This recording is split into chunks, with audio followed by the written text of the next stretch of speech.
সাইদ ভাইয়ের মা, মগধ ভাইয়ের মা, রায়হান ভাইয়ের মা, ইয়ামিন ভাইয়ের মা, তোমরা বড়ই ভাগ্যবতী, আনলে ধরাই দিনের জ্যোতি। সালাম জানাই তোমায় ফেরেশতা মা, সালাম জানাই তোমায় ফেরেশতা। আলহামদুলিল্লাহ। মঞ্চে বসা ওলামা ইকরাম, সামনে বসা মুসলমান ভাইরা, পর্দার আড়ালের সম্মানিতা মা এবং বোনেরা, প্রাণপ্রিয় গাজীপুরবাসী, পাশেই কাশিমপুর কারাগার, ওখানে আমার বহু ভাইরা এখনো পর্যন্ত আছেন, তাদেরকেও সালাম জানাচ্ছি। দল মত জাতি বর্ণ ধর্ম নির্বিশেষে কোরআনের এই অনুষ্ঠানে আমরা যারা এসেছি, মুসলমানদের সংস্কৃতি এবং ঐতিহ্য এটা। অন্তর্বর্তীকালীন সরকারের প্রধান উপদেষ্টা ডক্টর মোহাম্মদ ইউনূস কয়েকদিন আগে ঘোষণা দিয়েছেন, এদেশে কোনো ধর্মীয় অনুষ্ঠানে যদি অনুমতি না লাগে, মুসলমানদের কোরআনের প্রচারে কোনো অনুমতি কোনো ফেরেশতার নেওয়ার দরকার নেই। গত পরশুদিন মনে হয় আমি পাবনাতে যাচ্ছিলাম কুষ্টিয়া থেকে, গোয়েন্দা বিভাগের প্রধান যিনি আছেন আমাকে বলছে, হুজুর কোরআনের কথা বলতে গিয়ে এই 14-15 বছর বহু বাধার সম্মুখীন হয়েছেন, এদেশে এখন মুক্তভাবে কোরআনের কথা বলবেন, কোরআন যেভাবে যেই ফোর্সে জানিয়েছে ওই ফোর্সে বলবেন, কোনো বাধা নেই। কেউ বাধা দেওয়ার কথা বললে আমারে জানাবেন, ঠ্যাং ভেঙে ফেলবেন। তো দুইটা কথা জানিয়েছে কমিটিকে জানাতে। এক নম্বরে মহিলাদের প্যান্ডেল যেন আলাদা হয়, আর ওখানে কোনো পুরুষ যেন দায়িত্ব না থাকে। 2 নম্বরে ওনাদের জন্য আলাদা অজু এবং টয়লেটের যে ব্যবস্থাগুলো ওয়ান টাইম হলেও যেন অন্তত মানুষ বুঝে 8টা 10টা 15 20টা এগুলো কমিটি করে দেয়। আপনি আগে এটাই জানিয়ে দেবেন। আপনাদের মাহফিলের মাধ্যমে সারা দেশে যেখানে তাফসির মাহফিল, ওয়াজ মাহফিল নেওয়া আছে আমি জানিয়ে দিলাম, আপনারা এই কাজগুলো করবেন। কোরআন প্রচারে, কোরআন প্রতিষ্ঠায় এখন আশা করছি সামনে আর কোনো বাধা আমাদের থাকবে না, যদিও ষড়যন্ত্র বসে নেই। গতকালকেও একটা ষড়যন্ত্র হওয়ার পায় তারা চলছিল, আমাদের ছাত্র বন্ধু যারা আছে তারা রুখে দিয়েছে। এর কয়েকদিন আগে আর একটা হয়েছিল বিচারপতি দিয়ে, সেইটাও রুখে দিয়েছে। আমার মনে হয় যাই হচ্ছে, আল্লাহ রাব্বুল আলামিন সে কাবা শরীফ ধ্বংস করতে যারা এসেছিল, সে আবাবিল পাখি দিয়ে যেমন সাহায্য করেছিলেন, পদে পদে জালেমদেরকে বিদায় দেওয়ার পরে যা হচ্ছে আল্লাহ নিজে মনে হয় হাতে করে করছে। ইদা জা নাসরুল্লাহি ওয়াল ফাত, হে নবী, যখন সাহায্য আসবে আল্লাহর, আপনি তখন বিজয় দেখতে পাবেন। আল্লাহর এই সাহায্য ছাড়া আমাদের এই বিজয় আমার যেটা মনে হয় সম্ভব না। বিজয়ের ঘোষণা দেওয়ার পরে আল্লাহর আয়াত ছিল, আরাআইতান নাসা ইয়াদখুলুনা ফি দীনিল্লাহি আফওয়াজা। সাহায্য আসবে, আপনি বিজয় দেখতে পাবেন। শুধু এতটুকুই না, বিজয় যখন আসবে আপনাদের, আপনি দলে দলে পালে পালে ইসলামী মানুষ প্রবেশ করছে, এই দৃশ্য দেখতে পাবেন। আমার তো মনে হচ্ছে যে দৃশ্য আরম্ভ হয়েছে এই 18-20 দিনে। আর কোরআনে কারিম প্রতিষ্ঠার জন্য যারা একামতে দিনের দায়িত্ব পালন করছে বা করবে সামনে, অগ্রণী ভূমিকা যারা পালন করছে ময়দানে, এনাদের যে অ্যাক্টিভিটিস বা ইখলাস, যে শ্রম তারা দিয়ে যাচ্ছে মানবতার জন্যে, বিশেষ করে জামাত ইসলামী বাংলাদেশের শ্রদ্ধাভাজন আমির ডক্টর শফিকুর রহমানের এ বৃদ্ধ যুবক না, এই বয়সে যে শ্রম দিচ্ছে। আমরা যে সময় কোরআনের কথা বলার জন্য, শোনার জন্য বসছি, এই সময়ে বাংলাদেশে আমাদের প্রতিবেশী নামে কলঙ্ক যারা, তাদের আগ্রাসনের কারণে প্রায় 12-13টা জেলা এখন পানির নিচে। উনি যেভাবে কাজ চালিয়ে যাচ্ছে, প্রতিদিন প্রতিনিয়ত নতুন নতুন বিষয়, এ বাংলাদেশ তার কাছ থেকে আমার মনে হয় কিছু শিখতেছে। এই অবস্থায় ঐক্যের ডাক দিয়ে ৭৫টার উপরে শুধু ইসলাম নিয়ে যারা দল করে, রাজনীতি করে এই দেশে, তাদেরকে সব এক জায়গায় করার চেষ্টায় আছে এবং সফলও হচ্ছে। এই কঠিন মুহূর্তে এখনো পর্যন্ত যদি ছোটখাটো বিষয়গুলো আমাদের ভেতর থেকে অহংকার, হিংসা, তাকাব্বুরি এবং মনের ভেতরে যে কালিমাগুলো আছে দূর করতে না পারি, আবার কোন জালেম এসে যদি চেপে বসে ও পাথর সরানো কিন্তু কিয়ামত হয়ে যাবে। একটা উদাহরণ পড়ছিলাম, একটা হোস্টেলে 100 জন ছাত্র থাকে। প্রতিদিন তাদেরকে নাস্তায় সিঙ্গাড়া দেওয়া হয়। সিঙ্গাড়া নাম শোনেননি? তো 20 জন এসে নালিশ দিয়েছে হোস্টেল সুপার যিনি আছে তার কাছে যে আমরা এই সিঙ্গাড়া আর খাবো না, আমরা অন্য কিছু চাই নাস্তায়। উনি চিন্তা করলেন একবারে তো হুট করে বন্ধ করা যায় না। সবাইকে ডাক দিয়ে বললেন, যে যা খেতে চাও কাগজে লিখে দাও। একবারেই 20 জন হাত তুলেছে যে আমরা সিঙ্গাড়া খাবো না। সিঙ্গাড়া খাবো না বলে যারা আদেশ দিচ্ছে বা আহ্বান জানাচ্ছে, এদের সংখ্যা মাত্র 20 জন। কয়জন এখনো বাকি আছে বলেন?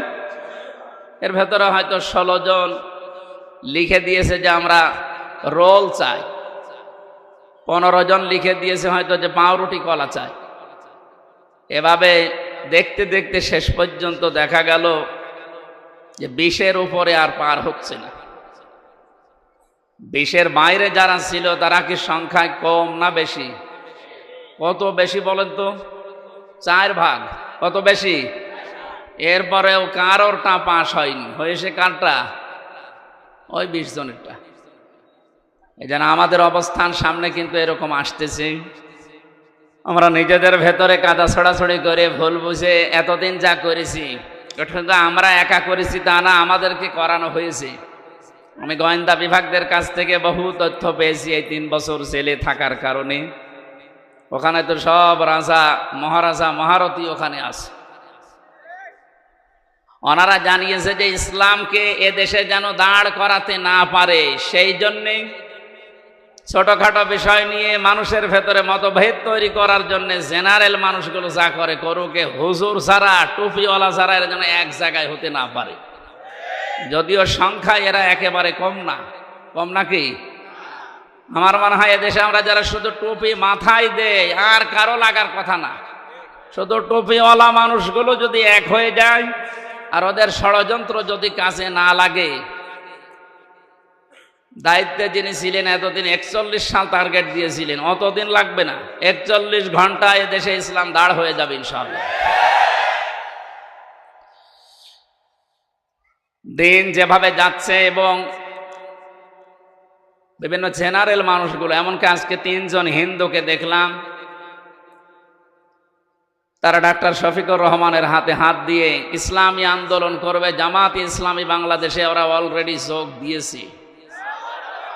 মূর্খ মানুষ না তারা, প্রত্যেকেই শিক্ষিত, সবগুলো বিশ্ববিদ্যালয় থেকে অনার্স মাস্টার্স করা।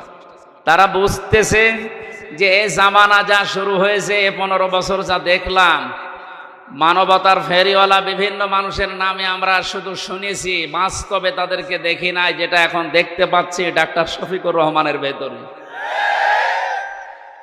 এই যে পাশেই কারাগার, আমি ছিলাম এখানে 3টা বছর।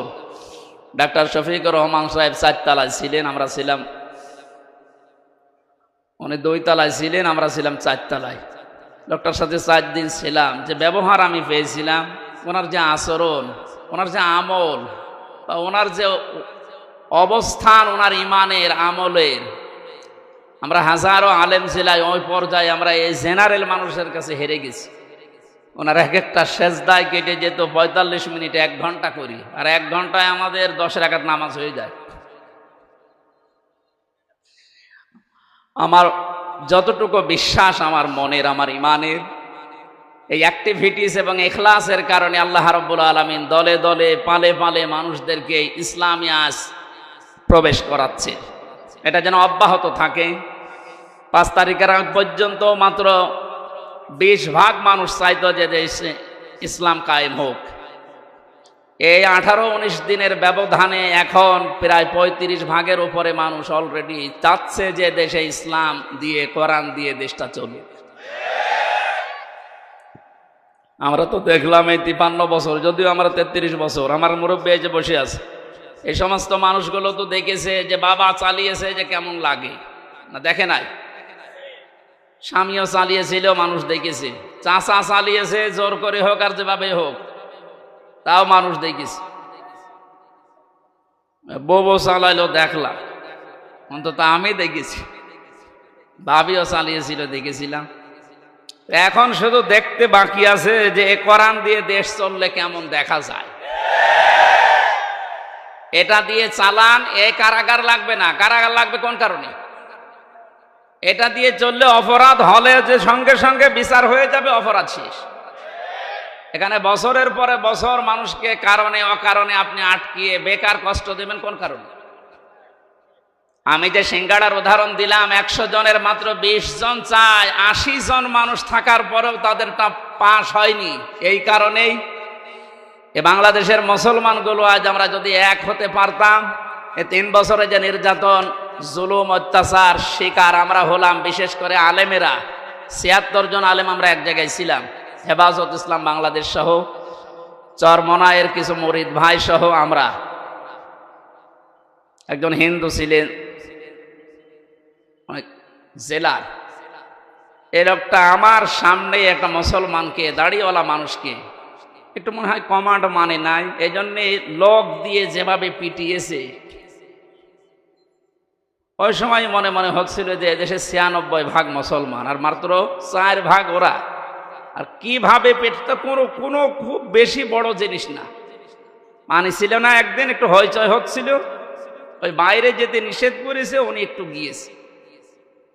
প্রত্যেকটা এরিয়া তো ভাগ ভাগ করা আছে, একটু বের হয়েছিল রাস্তায়, যেভাবে মারধর করলো, নিচতলায় নিয়ে আটক করে, আবার এই যে ডান্ডা বেড়ি দিয়ে, মানে সহ্যের বাইরে।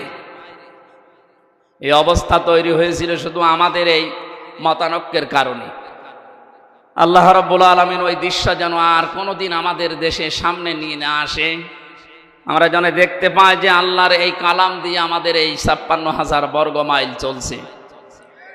আশপাশে যারা শত্রুতা করার, ষড়যন্ত্র করার দুঃসাহস দেখাচ্ছিল, ডক্টর মোহাম্মদ ইউনূসের এক ধমকে অনেকেই থেমে গেছে, কিন্তু তারা গোপনে চালাচ্ছে। তাদের তো পেছনে ভয় আছে 7 সিস্টার, যদি একবার ভেঙে যায়।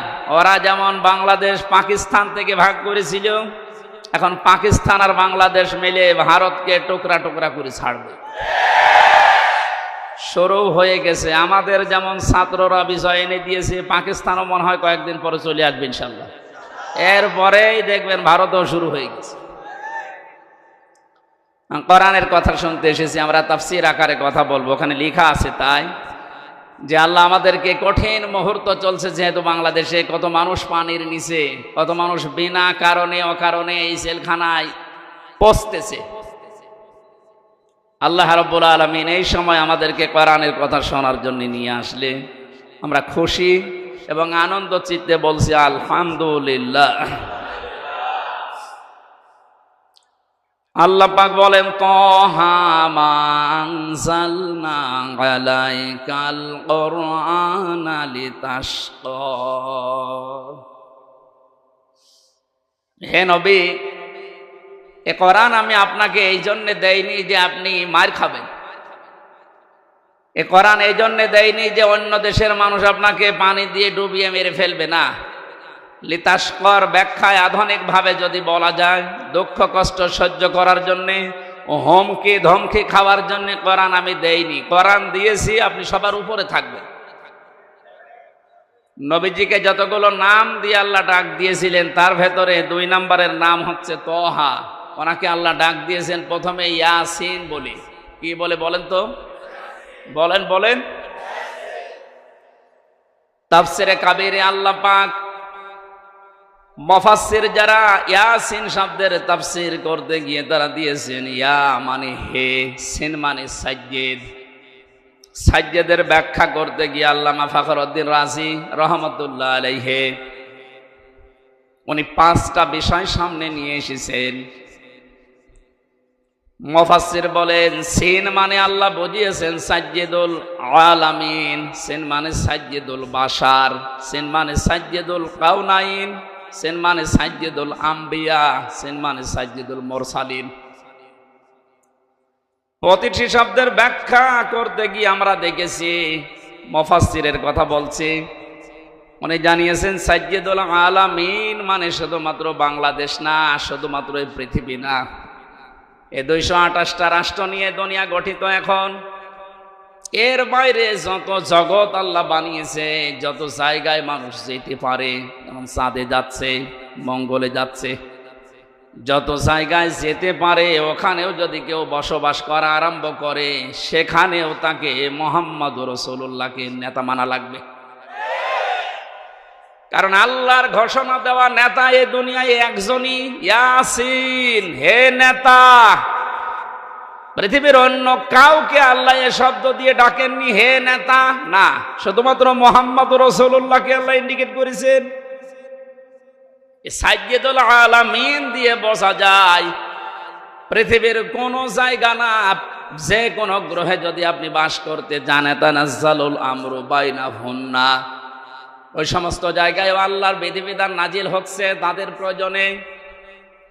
এই জন্য যদি মঙ্গলে যান, সেখানে যদি রাসূলুল্লাহকে নেতা মানা লাগে, তাহলে পৃথিবীর এমন কোন জায়গা আছে যেখানে বিশ্ব নবী বাদ দিয়ে অন্যের নেতৃত্ব মানা যায়? শুধুমাত্র বদ্ধ পাগল ছাড়া কোন মানুষ এই পৃথিবীর ময়দানে মুহাম্মদুর রাসূলুল্লাহ বাদ দিয়ে অন্য কাউকে নেতৃত্বে আসনে বসাতে পারে না। এই শব্দটা বারবার উচ্চারণ করছি আমি খেলা করার জন্য না। গাজীপুরবাসী খুব খেয়াল করে শোনেন, এটা দুনিয়ার সাথে যদি সম্পর্কিত হতো, আল্লাহর কসম আমি এ জায়গায় বলতাম না, এটা সম্পর্কিত আখিরাতের সাথে। আল্লাহ পাক জানিয়েছেন ময়দানে মহাশারে মানুষ যখন হাজির হবে, ওই সময়ে মানুষকে আমি বিচারের কাঠগড়ায় দাঁড় করানোর জন্য 3টি স্টেপে সাজাবো। প্রথমেই মানুষকে ডাক দেওয়া হবে আল্লাহর সামনে দল দল করে। কোরআনে কারীম জানাচ্ছে অকুল্লুহুম আতিহি ইয়াউমাল কিয়ামাতি ফারদা। সূরা মরিয়মের 95 নম্বর আয়াত। আল্লাহ পাক বলেন কিয়ামতে প্রতিটি মানুষকে আমি আল্লাহর সামনে দাঁড় করাবো স্রেফ একা একা। কয়জন করি? এদের স্বাধীন হয়ে গেল কয়েকদিন আগে, দ্বিতীয় স্বাধীনতা বলা হচ্ছে। এরপরে অনেক ভণ্ড এখনো বসে নেই এই কথাটাকে কোরআনের বিরুদ্ধে পুরা উল্টা সাজিয়ে মানুষকে এখনো ধোঁকা দিয়ে বোকা বানাচ্ছে। কোনো চিন্তা করবা না, চিন্তা নেইও, আমরা আছি, পার করে দেব। দুনিয়ার এই ছোট্ট জীবনে যদি অনেকে পার করতে গিয়ে ধরা খায়, কিয়ামতের ওই কঠিন ময়দানে আল্লাহ আপনাকে ডাকবে, কোন মানুষ আপনার সাথে প্রথম স্টেপে থাকবে না, স্রেফ আপনি একা সামনে দাঁড়াবেন আল্লাহর। একটু নিজের দিকে তাকিয়ে পেছনের জীবনের দিকে একটু হিসাব মিলান তো। সত্যিই যদি আল্লাহ আপনাকে ডাক দিয়ে বলে পড়, ইকরা কিতাবাকা কাফা বিনাফসিকা লিয়াউমা আলাইকা হাসিবা। সূরা বানী ইসরাঈলের 14 নম্বর আয়াতে আল্লাহ জানিয়েছেন এটা পড়, জান্নাতে যাবি না জাহান্নামে যাবি কারো জিজ্ঞাসা লাগবে না, তুই নিজেই যথেষ্ট। এখানে যত আসামি জেলখানায় আছে গাজীপুর, কাশিমপুর সহ, প্রত্যেকটি আসামিকে আদালতে তোলার সময় বিচারক কিন্তু জিজ্ঞাসা করে তার অপরাধ সম্পর্কে, যেটা করেছেন কিনা। বিশেষ করে 164 যখন নেয়, ম্যাজিস্ট্রেট কিন্তু জিজ্ঞাসা করে যা যা বললেন আপনি এগুলো করেছেন কিনা। আল্লাহর বিচার ব্যবস্থা পুরা উল্টা। ইয়ারাফুল মুজরিমুনা বিসিমাহুম ফায়ুখাযু বিন নাওয়াসি ওয়াল আকদাম ফাবিআইয়ি আলাই রাব্বিকুমা তুকাযযিবান। বলেন আল্লাহু আকবার। আল্লাহ পাক বলেন কিয়ামতের দিন আমি অপরাধীকে জিজ্ঞাসা করব না যে এটা করেছিস কিনা। কিয়ামতের দিন আমি তার শরীরের ভেতরে অপরাধগুলো ফুটিয়ে তুলব। আয়াতের তাফসীরে আমি 10 প্রকার আকৃতির কথা পেয়েছি। মানুষের চুল ধরবে অপমান করার জন্যে, আর কদম মানে পা ধরবে। ফেরেশতারা এই দুইটা নিয়ে তাকে জাহান্নামে ফেলার জন্য রওনা দেবে। আল্লাহ পাক বলবেন দাঁড়া, সুম্মা ফি সিলসিলাতিন যারউহা সাবউনা দিরান ফাসলুকু। এর 70 হাত বা গজ বিশাল শিকল দিয়ে বাঁধ। এটা বাঁধা হবে এই কারণে যেন অপমানের মাত্রা আরো বেড়ে যায়।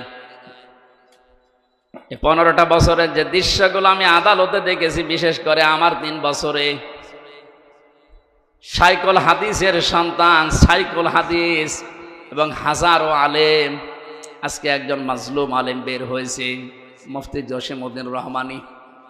আল্লাহ পাক তাকে হায়াতে তাজ্জেবা সিহাতে কুল্লিয়া দান করেন, বলেন আমিন।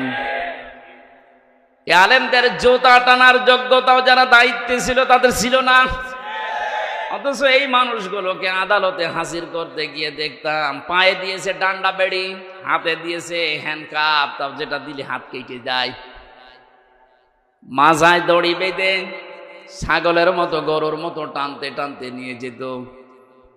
আর বিভিন্ন তালায় ওই জালেমদের দোসররা জালেমরা থেকে টিপ্পনি কাটতো। দেখ কি অবস্থা। আমার মনে হয় পুরা বিষয় আল্লাহ পুরাটাই পাহাড়ের মতো উল্টিয়ে দিয়েছে। এ কালামানিকের যে অবস্থা, ওর নাকি শুনলাম অন্ডকোষ উড়িয়ে গেছে।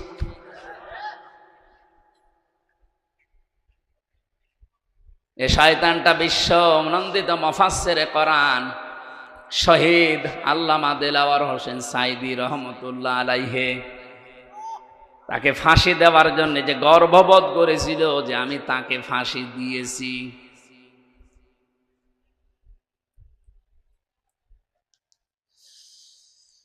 গাজীপুরবাসী, আমার তো মনে হচ্ছে এখন যে জালেমগুলোর ওপরে মানুষের ক্ষোভ, রাগ এবং বাস্তবতা যেটা দেখা যাচ্ছে, কেউ ডিম ছুঁড়ে মারছে, কেউ পানি মারছে, কেউ কিল ঘুষিত ফিরিয়ে আসে।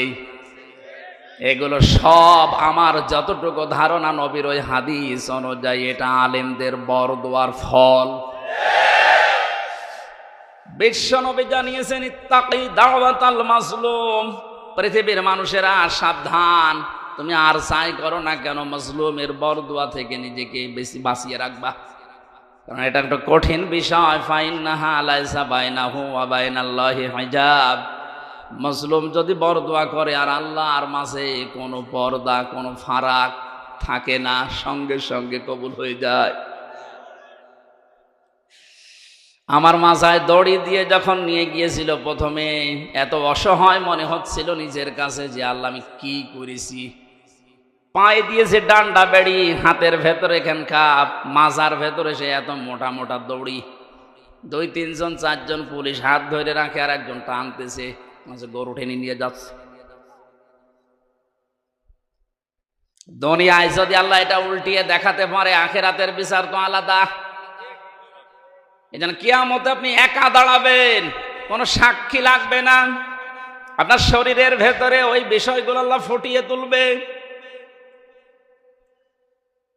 ফাম্মা মান উতিয়া কিতাবাহু বিয়ামিনি, আমল নামা যদি আল্লাহ হাতে দিয়ে বলে পড়, ডান হাতে যারা পাবে ফায়াকুলু হাউ মকরাউ কিতাবিয়া, নিজে আনন্দ পাবে আর মানুষকে বলবে দেখো কি সুন্দর রেজাল্ট আমি পেয়েছি।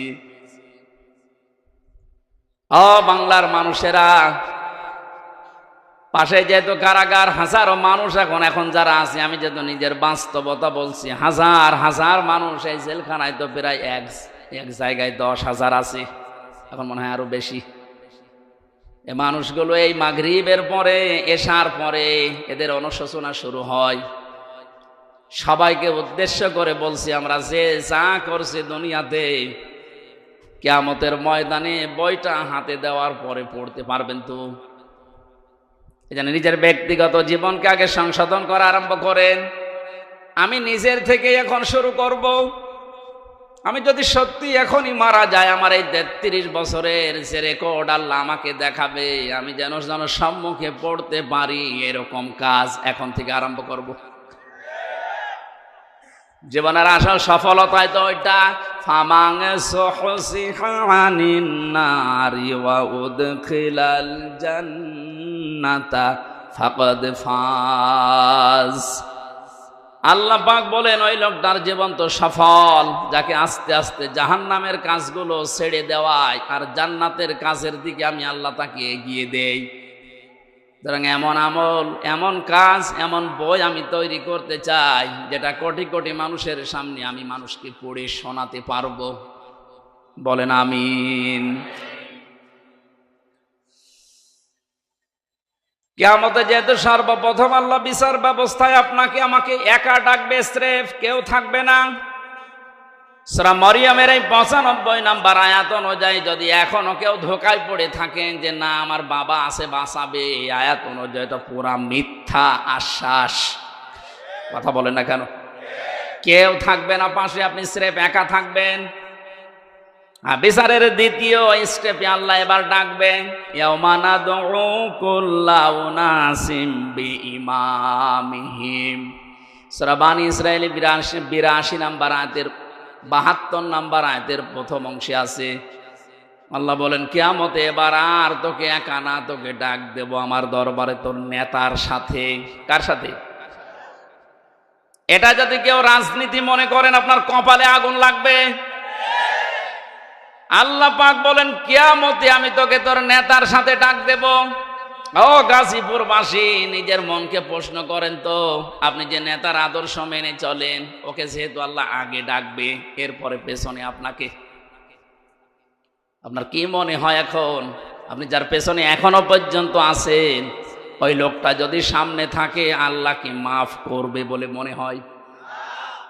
আপনি এখনই যদি বলেন না, আপনি তো ধরা খাবেন। ও বলছে ঠিক, ও ধরা খাবে, তাও ঠিক। ধরা যেন খাওয়া না লাগে, এই কারণেই তো রাইফি সাহেব আয়োজন দিয়েছে। কোরআন দিয়ে শোনানোর জন্যই লিখেছে তাফসীরুল কোরআন মাহফিল। আমি তো কোরআন দিয়েই বলছি, একটা কথাও বাইরের বলেছি। সুতরাং আহ্বান জানাচ্ছি, আমি বড় দরদ নিয়ে, মায়া নিয়ে, আমি দেখতে পাচ্ছি কোরআন আর হাদিসের চোখ লাগিয়ে যে আপনি ধরা খাবেন।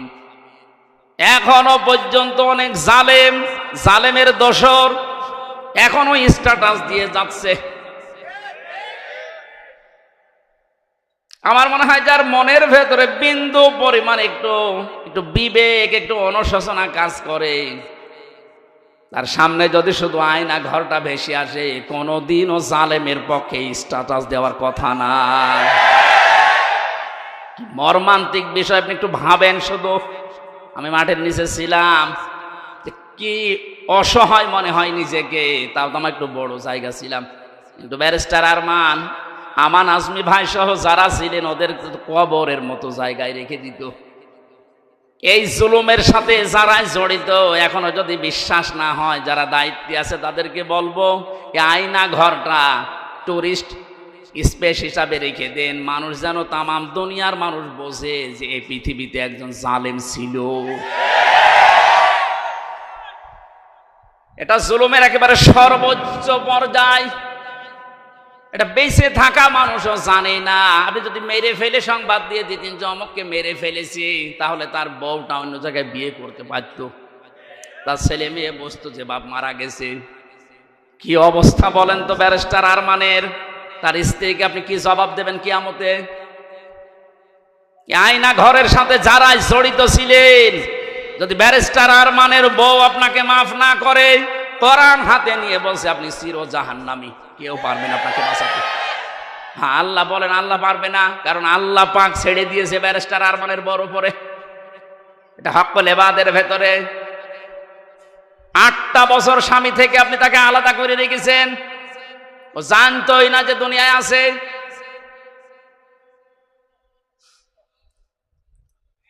আমি কয়দিন থেকে আমার অবস্থা হালচাল শেষ হয়ে গেছে, আর সে 8টা বছর। এরপরও যদি কোনো মানুষ জালেমের পক্ষে কথা বলে, কি বলেন তো, বলে বিবেক কি বলে তার? আপনার বিবেক বলে কিছু আছে আর নেই। আমি তো বাস্তব কথা বলছি, আপনি কিন্তু ধরা খাবেন আমি দেখতে পাচ্ছি। এখনো আদর্শ ঠিক করেন। বহু মানুষকে দেখলাম কিচ্ছু হয়নি, এখন যেহেতু বাঁধ গিয়ে আসে শুধু এইটা দিয়ে চললে কেমন দেখা যায়। চর্মচোখে আল্লাহ তুমি আমাদেরকে অন্তত তাড়াতাড়ি দেখার তৌফিক দাও যে কোরআন দিয়ে দেশটা চলছে।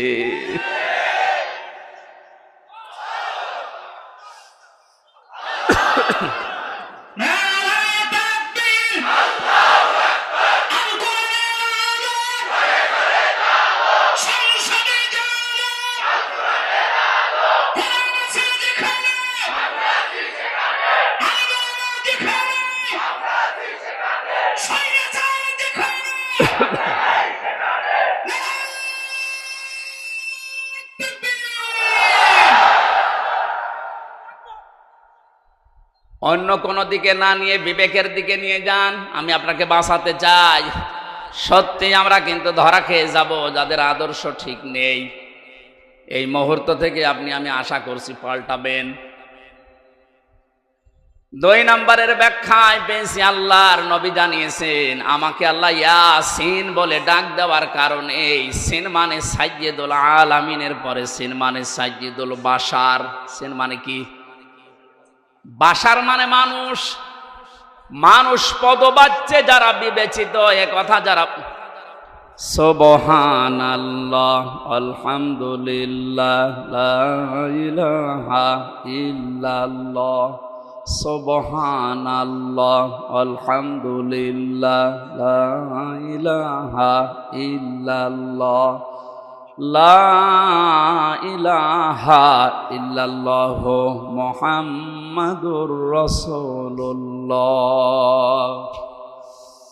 এই জন্য মানুষ আমরা যারা দাবি করছি, এখনই সিদ্ধান্ত পাল্টিয়ে যান যদি এর আগে ভুল করেও থাকেন, যে আমি এখন থেকে যতদিন আছি মুহাম্মাদুর রাসূলুল্লাহ ছাড়া কাউকে আদর্শ মানি না, মানবো না। সাইয়্যিদুল কাওনাইন শুধু এই জগতে না, আমার আরেকটা জগৎ আছে, ওখানেও লাগবে তাকে। কিয়ামতে সুপারিশ করার জন্য আল্লাহ সর্বপ্রথম যাকে অনুমতি দেবেন তিনি আমাদের নেতা মুহাম্মাদুর রাসূলুল্লাহ। যার অনুমতি ছাড়া আল্লাহর বানানো জান্নাতে যাওয়া যাবে না। এখনই তাকে ঠিক করি, তারপরে মরেন। তিনি শুধু সাধারণ মানুষের না, সাইয়্যিদুল আম্বিয়া, নবীদেরও নেতা ছিলেন। শুধু নবী না, সাইয়্যিদুল মুরসালিন, রাসূলদেরও তিনি আদর্শ ছিলেন, নেতা ছিলেন। আল্লাহ পাক তাকে প্রথমে এই নামে ডাক দিয়েছেন, ইয়াসিন। 2 নম্বরেই বলেন তোহা, এটা নবীজির নাম। রাসূলুল্লাহকে আল্লাহ সম্বোধন করেন মান সালনা আলাইকাল কুরআনা লিতাশকা। হে নবী, আপনাকে আমি কোরআনটা এই জন্যে দেইনি যে আপনি অপমান হয়ে থাকবেন, অপদস্থ হবেন, না খেয়ে থাকবেন, বন্যার পানিতে ডুবেই মরে যাবেন না। কোরআন দিয়েছি এগুলো সব মোকাবেলা করার জন্যে। জোরে বলেন সুবহানাল্লাহ। এটা মোকাবেলা করার জন্য যদি কোরআন দিয়ে থাকেন, তাহলে কোরআনকে ওই পর্যায়ে নিয়ে যাওয়া লাগবে যেখানে কোরআন গেলে চিন্তা থাকে না, দুঃখ থাকে না। ওয়ালা তাহিনু ওয়ালা তাহজানু ফামান তাবিআ হুদায়া ফালা খাউফুন আলাইহিম ওয়ালা হুম ইয়াহজানুন। আমার পাঠানো হেদায়েত যদি অনুসরণ করতে পারো, অনুসরণ করা যায় যেখানে গেলে ওই জায়গায় যদি নিয়ে যেতে পারো। প্রশ্ন আসতে পারো, অনুসরণ তো করি। হ্যাঁ, আজ আমাদের অনেকের ঘরে ঘরে কোরআন শরীফ আছে, কিন্তু যেখানে থাকা দরকার ওই জায়গায় না থাকার কারণে আজ হাজারো মানুষ জায়েজ জিনিস জায়েজ জানার পরও মানতে পারছি না।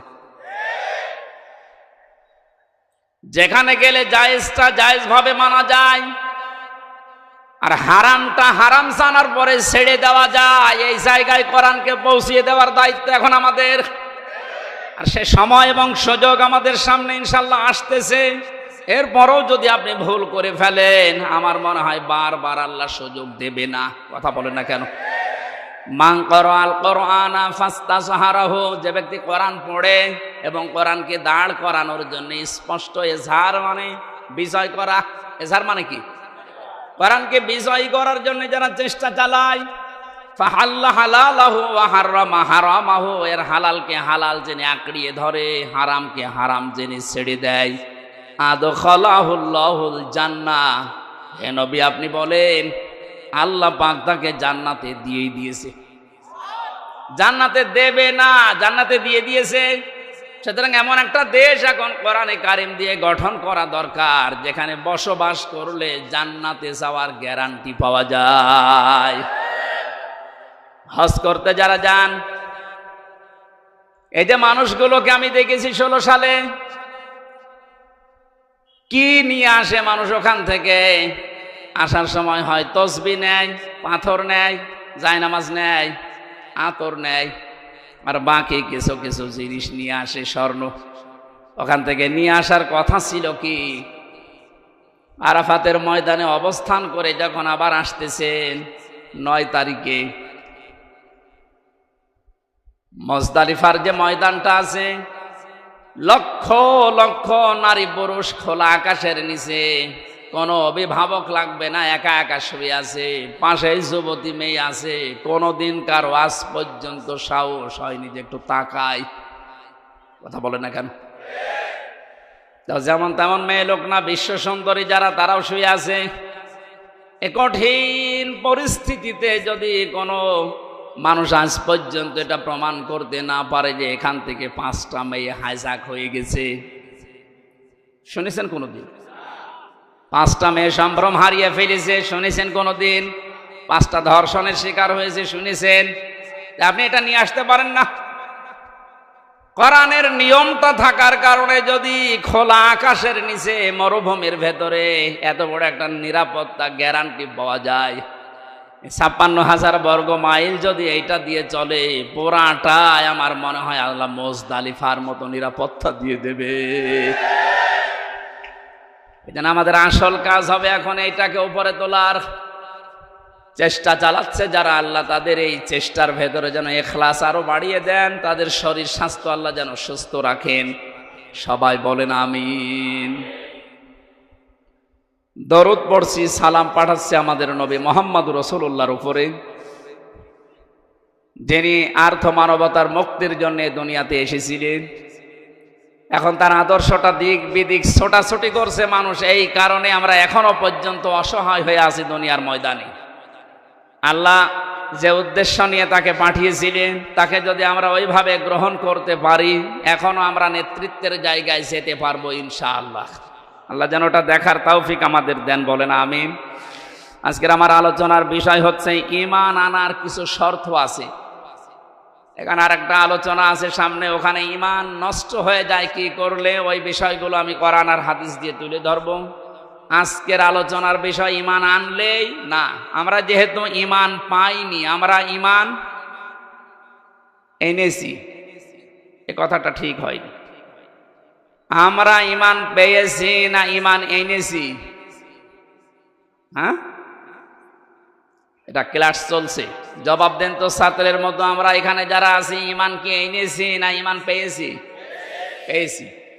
বাপ দাদা পূর্বপুরুষ মুসলমান ছিল, এসেছি ওই ঘরে, এই জন্য আমিও মুসলমান, আমারও ঈমান ওই পর্যায়ে। তো সাহাবা একরাম ঈমান পেয়েছিলেন না ঈমান এনেছিলেন? কোরআনে কারিমে আল্লাহ যে বারবার ডাক দিয়েছেন, ঈমান পেয়েছো যারা না ঈমান এনেছো যারা। ইন্নাল্লাযীনা আমানু, নিশ্চয় যারা ঈমান পায়, কি যারা ঈমান আনে। তাহলে ঈমান আনার বিষয়, ঈমান যদি কেউ আনতে চায়, বিশ্ব নবীকে আল্লাহ জানিয়েছেন, হে নবী তারা যেন আপনার কাছে আসে যারা ঈমান আনবে বলে 6টা বিষয় তাদেরকে জানাবেন, যে এই 6টা হচ্ছে ঈমান আনার শর্ত। সূরা মুমতাহিনার 12 নম্বর আয়াতে আল্লাহ এই দলিলগুলো দিয়েছেন। বিশ্ব নবীর কাছে যে মেয়েরা আসতো বায়াত নেওয়ার জন্যে, নবীজি জানিয়েছিলেন পর্দার আড়ালে বসো, তোমাদেরকে আমি বায়াত দিতে রাজি আছি, কিন্তু 6টা বিষয় ওয়াদা করে যাও যে জীবনে কোনোদিন করবা না। আর যারা দায়িত্বে আছেন, উপদেষ্টা মণ্ডলীতে যারা আছেন, কয়েকজন মাত্র হিন্দু, বাকি সবই যেহেতু মুসলিম। আর ধর্ম উপদেষ্টায় যিনি আছেন তিনি বিশিষ্ট একজন আলেম, ডক্টর আফামা খালিদ সাহেব সহ যারা মুসলমান আছেন, তাদের এই মুহূর্তে ইমানের দাবি হবে এই দেশে কোরআনে কারিমের এই যে নিয়ম নীতি, সূরা মুমতাহিনার 12 নম্বর আয়াতে আল্লাহ যেভাবে বলেছেন যে ঈমান আনতে হলে এই 6টা বিষয় মানতে হবে। আমার মনে হয় ওনারা 3 মাস টার্গেট নিয়েছেন, 3 মাসের ভেতরে এই 6টা যদি প্রতিষ্ঠা করা যায়, যেখানে বাংলাদেশ যাওয়ার কথা চলে যাবে। এই 19-20 দিনের অবস্থার পরিবর্তন দেখছেন না? এর আগেও তো বন্যা হয়েছিল, তারপরও তো এখনো পর্যন্ত একটা নিয়ম নীতিও আমরা কোরআন থেকে পাইনি, শুধু চলার চেষ্টায় আছে।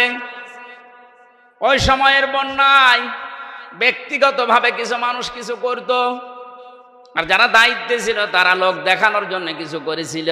কিন্তু এই 20-22 দিনের, বিশেষ করে এই 7-8 দিনের বন্যায় যা দেখতে পাচ্ছি, একটা ফকির ভিক্ষা করে 300 টাকা পায়, সেখান থেকে 20 টাকা বন্যার্থদের জন্য দিয়ে দিচ্ছে। সুতরাং দেশের মানুষের মন আছে, যেভাবে মন তৈরি হচ্ছে, এই 6টা যে এখানে আল্লাহ আলোচনা দিলেন, এটা এখন সামনে নিয়ে আসা লাগবে। বায়াত শব্দটা আল্লাহ এখানে দিয়েছেন, কোরআনে কারীম জানাচ্ছে ইয়া আইয়ুহান নাবিয়্যু ইযা জাআকাল মুমিনাতু ইউবাইয়ুনাকা। হে নবী, মুমিন নারীরা যখন আপনার কাছে আসবে, যারা ঈমান আনতে চায় যে আমি মুসলমান হব, আমি ঈমানদার হব, আপনার কাছে যারা বায়াত নিতে চায়, আপনি তাদেরকে 6টা বিষয় পরিষ্কার করবেন যে তোমরা মানবা কিনা বলো। যদি এই 6টা বিষয় তারা গ্যারান্টি দিতে পারে, তারা আমি আল্লাহকে গফুর আর রহিম হিসাবে পাবে। বলেন আল্লাহু আকবার। দেখেন তো, আমরা যারা ঈমানদার বলে দাবি করেছিলাম, এখনো করছি, সামনে করবেন, এই 6টা বিষয় আমরা মানতে পারি কিনা।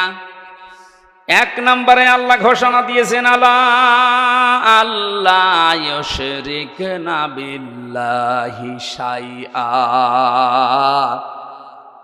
হে নবী, তাদেরকে জানান তোমরা দুনিয়ার যাই করো না কেন, শিরিক করবা না আল্লাহর সাথে, অংশীদার স্থাপন করাবা না, তার সাথে পার্টনারশিপ করা যাবে না। এ কথাটা যেহেতু পৃথিবীর যত জাতি আছে মুসলমান বাদ দিয়ে সবার বিরুদ্ধে যায়, এই জন্য আয়াতের ব্যাখ্যা করলে দুনিয়ায় মুসলমান বাদ দিয়ে যত জাতির লোকেরা আছে তারা আমাকে শত্রু মনে করে।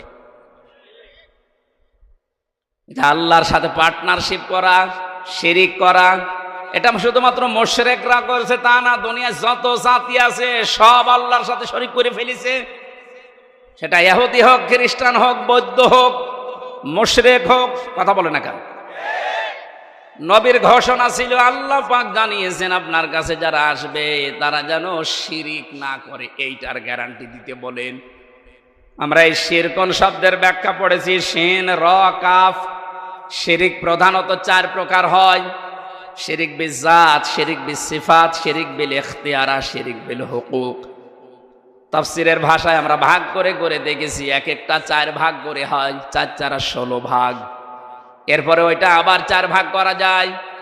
শেষ পর্যন্ত আমি মিলিয়ে দেখেছি ফি জিলালিল কোরআনে 120 প্রকার শিরিক এই পৃথিবীতে মানুষেরা আল্লাহর সাথে করতে পারে। পয়েন্ট আকারে বলতে গেলে দেরি হয়ে যাবে, আমি কয়েকটা পয়েন্ট শুধু মনে করাচ্ছি। আল্লাহ যেটা পারে ওইটা অন্য কেউ পারে, এই বিশ্বাস করার নাম শিরিক। আল্লাহকে যে সম্মান দেওয়া হয়, ওই সম্মান অন্য কাউকে যদি কেউ দেয় ওইটা শিরিক। কথা বলেন না কেন? এ জাতিকে অনেকেই সূক্ষ্ম ষড়যন্ত্রের মাধ্যমে বিভিন্ন জায়গায় শিরিকের আমদানি করে জাতিকে মুশরিক বানানোর জন্য উঠে পড়ে লেগেছিল। গুরুত্বপূর্ণ ভূমিকা যারা পালন করেছে, বিভিন্ন দাদাদের কথা শোনার মাধ্যমে, তার ভেতরে শিক্ষা ব্যবস্থায় যে 2 জন ছিল পরপর, এই 2টা কোথায় পৌঁছিয়েছে শিক্ষাকে? কোটি কোটি টাকা খরচ করে একজন মানুষকে বিভিন্ন মোড়ে মোড়ে দাঁড় করিয়েছে। কি সম্মান তার দিলেন আপনি? একটা দিনও যেতে পারেনি। 1:30টার সময় পালিয়েছে, বিকাল হতে হতে সারা দেশের সব দাঁড়ানো মানুষগুলো শুয়ে পড়েছে। এমনকি আমার কুষ্টিয়ার যে দৃশ্য দেখলাম, যেটা এখন শহীদ চত্বর হয়েছে, ওটা মুজিব চত্বর ছিল। ওটা ভেঙে এত শক্ত, ছাতা ভাঙাও যায় না। বহু কষ্ট করে 3 ঘন্টা চেষ্টা করে করে মাটির সাথে মিশিয়ে দিল। কি পেলেন আপনি? এই যে কোটি কোটি টাকাগুলো, ওগুলো যদি এখন থাকতো, অন্তত ওই টাকা এখন বন্যার্থদের ভেতরে দেওয়া যেত। আর আমার তো কোরআন হাদিস পড়ার পরে ধারণা যা, ওই মূর্তি বানানোর টাকাগুলো যদি আমরা আজ বন্যার্থ এই মানুষদের কাছে দিতে পারতাম, বঙ্গবন্ধুর কবরে মহান আল্লাহ আরো শান্তি বৃদ্ধি করে দিত। ইসলাম না জানার কারণে আর পাশে যে দালালগুলো ছিল, তারা এদেরকে সঠিকভাবে না বোঝানোর কারণে, বিভিন্ন চাপ থাকার কারণে মানুষগুলো শিরিক করেছে, আমাদেরকেও করাতে বাধ্য করেছে। এখন থেকে যেহেতু চাপ নেই, শিরিক এটা মুক্ত হওয়া লাগবে জীবন থেকে। ছোটখাটো অপরাধ যদি হয়, আল্লাহ গফর আর গফফার নামের খাতিরে মাফ করবে আশা করা যায়, কিন্তু শিরিক করলে আল্লাহ মাফ করবে না, বারবার ঘোষণা দিচ্ছেন। গাজীপুরবাসী সহ যারা আছি, এ কথাটা গ্যারান্টি আজকে দেওয়া লাগবে যে আগুনে যদি পুড়িয়ে ফেলেন, যদি টুকরা টুকরা করে ফেলেন, ওই ঝিনাইদহ এমপির মতো করেন, ঝিনাইদহ এমপিকে হিরণ নামে তার পিটিয়ে মেরে উলঙ্গ করে 4 রাস্তার মোড়ে টাঙিয়ে দিকে থাক, এরকমও যদি আপনাকে করে দুনিয়ায়, জেলখানায় মাওলানা মুফতি জসিমউদ্দিন রহমানের মতো 11-12 বছর না, বিশ্বানন্দিত মুফাসসিরের 13 বছরের মতো না, 100 বছরও যদি আপনাকে রেখে দেয়, কোনোদিন আমি শিরিক করব না, এটার গ্যারান্টি নিয়ে মারা যেতে পারলে আপনি জান্নাতি। শিরিকের গুনাহ বাদ দিয়ে বাকি গুনাহ আল্লাহ মাফ করবে বলে ঘোষণা দিয়েছেন। এই শব্দটার সাথে সন্তানদেরকে পরিচয় করার কারণে একজন কালো মানুষ, দুনিয়ায় 3 জন কালো মানুষের নাম পেয়েছি আমি তাফসিরে।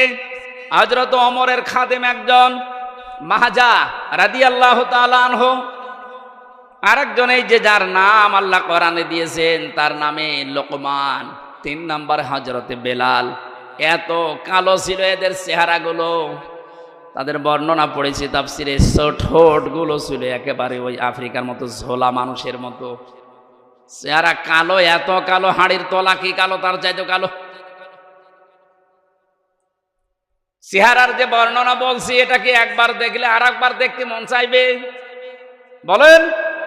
অত সে মানুষকে আল্লাহ চিরন্তন করে দিয়েছে কোরআনে, 4 পৃষ্ঠার একটা সূরা দিয়েছে, তার নামে সূরা লোকমান। তিনি কি করেছিলেন এত দুনিয়ায়?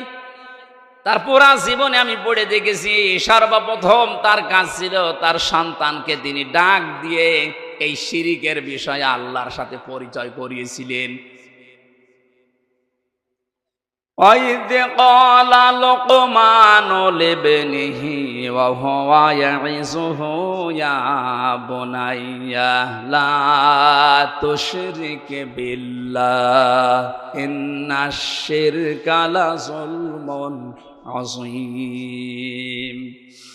স্মরণ করো ওই সময়ের কথা যখন হযরত লোকমান তার আদরের সন্তানকে ডাক দিয়ে বলেছিলেন, হে আমার আদরের সন্তান, তুমি কখনো আল্লাহর সাথে শিরিক করবা না, শিরিক হচ্ছে বড় জুলুম।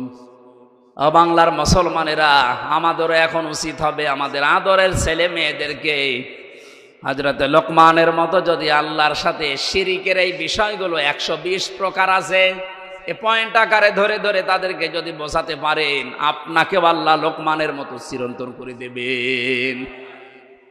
এইটাকে বাইপাস করে আমার সন্তানকে মুশরিক বানানোর জন্য যারা উঠে পড়ে লেগেছিল, আল্লাহ এখন নিজে তাদের শাস্তি দিচ্ছে।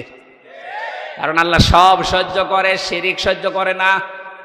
এই জন্য পৃথিবীতে মুশরিকদের কোনো উন্নতি হয় না, কারণ ওদের প্রতি আল্লাহ নিজে লানত দিয়েছেন। সূরা জুমারে আছে, এত কঠিন কঠিন কথা শিরিকের বিরুদ্ধে আল্লাহ কোরআনে দিয়েছেন। শিরিক করা মানুষের জন্য আল্লাহর বানানো জান্নাত হারাম, এমনকি তাদের কোনো সাহায্যকারীও থাকবে না। এই জন্য বাংলার মুসলমানের এই বিষয়টা খুব সতর্ক হওয়া লাগবে। আর যাই করি জীবনে যেন আমরা শিরিক না করি। শিরিকগুলো এখন একটা একটা করে পয়েন্ট আকারে বললে অনেক সময় লাগবে, আমি শেষ করছি। আপনারা একটু তাফসিরে ইবনে কাসির এই আয়াতে পাওয়া যায় শিরিক এর ব্যাখ্যা দেওয়া আছে, আর ফি জিলালিল কোরআনে। 2 নম্বরে চুরি করবেন না, ওয়ালা ইয়াসরিকনা, চুরি করা যাবে না। এখন যারা দায়িত্বে আছে, সামনে যারা আসবে, এটা একটু কঠোর হওয়া লাগবে যে চুরি এই শব্দটা যেন এদেশে না থাকে। দেশ এমনি দাঁড়িয়ে যাবে। বরং যারা চুরি করেছে, চুরি করে বাইরে যারা টাকা পাঠিয়েছে, ওই টাকাগুলো যে কোনো ভাবে এদেশে নিয়ে আসা লাগবে। যদি দিতে না চায়, তাদের যা আছে এই দেশে স্থাবর অস্থাবর, এমনকি তাদের স্ত্রী সন্তান হলেও এই দেশের খেদমতে লাগানো লাগবে। কারণ চুরি করা টাকা দিয়ে এতদিন বাহাদুরি করেছিলেন, এবার বোঝেন ঠেলা। রাষ্ট্রীয় নিয়ম নীতি ছাড়া যেহেতু সম্ভব না, এই আইনটা যেন পাশ না হয়, এই জন্য বহু মুশরিক এই দেশে চেষ্টা চালিয়েছিল। এমনকি আয়াতকে তারা বর্বর আইন বলে ঘোষণা দিয়েছে।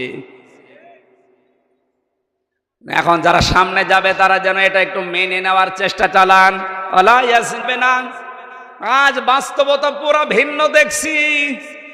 এত ভালো মানুষ মনে করতাম যাদের, তারা অন্যের বউ নিয়ে রাত কাটিয়েছে। আরে দরবেশ, এত বড় দাড়ি, আর অন্যের বউ জোর করে তালাক দিয়ে নিজের কাছে নিয়ে এসেছে। বলেন সুবহানাল্লাহ। দরবেশের যদি এই হয়, বাকি যেগুলো নমো, এদের চরিত্র কোথায় গিয়ে পৌঁছিয়েছে? আর এরা আলেমদের বিরুদ্ধে ধর্ষণ মামলা দেয়।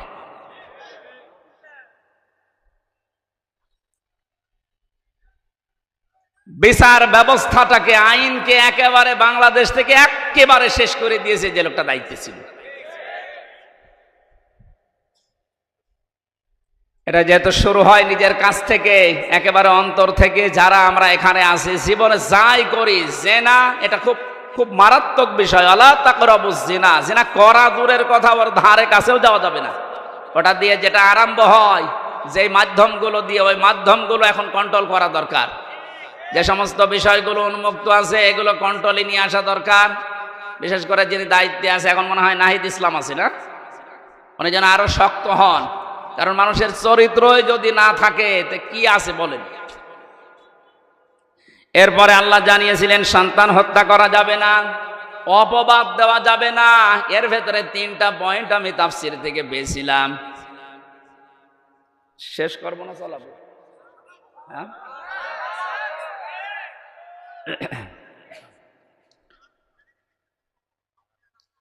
ভালো ভালো কোনো কাজ যদি যারা দায়িত্বে আছে তারা আঞ্জাম দিতে চায়, তাদের এই ভালো কাজে কোনোদিন অবাধ্যতা প্রকাশ করা যাবে না। এই 6টা গ্যারান্টি আপনি আপনার এই যারা আসতেছে এদের কাছে নেন। তারপরে বলেন যে তোমাদের ঈমান তোমরা এনেছো।